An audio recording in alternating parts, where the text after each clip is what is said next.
A reader named Sergio recently asked me, I discovered a screenplay I'd written would make a natural, possibly better rendering as a pilot. If I were to write it as a pilot, would that effectively replace or kill the screenplay in my portfolio? And assuming I arrive at a place where industry people want to read some of my original material, would they ever be interested in reading both? If it works better as a pilot, write it as a pilot. That's my main advice here. That shouldn't even be up for debate. No matter how long you've spent pursuing one avenue, if you find a better way to tell a story, toss it all aside and start fresh. As to the concern of replacing or killing the screenplay in your portfolio, I'd say that need not necessarily be the case. It's mostly a concern when it comes to submitting samples to agents or managers. I understand the hesitation towards sending them two versions of the same story, though.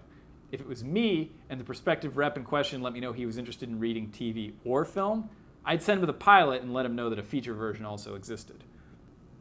I would also assume that most of the time, you're going to be submitting to people who are involved with either TV or film, not both. And in that case, just send them the appropriate version of the spec. Remember that often people are going to judge you by only one sample, so you've got to knock their socks off with that before they request a second one. If you lead with your best version and they don't like that, it's not like you're going to get another swing with the other version. That said, you'd probably do yourself some good by writing another screenplay spec after you work out the pilot version of this idea.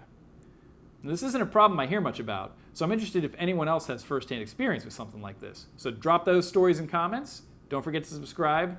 We'll see you back here next week.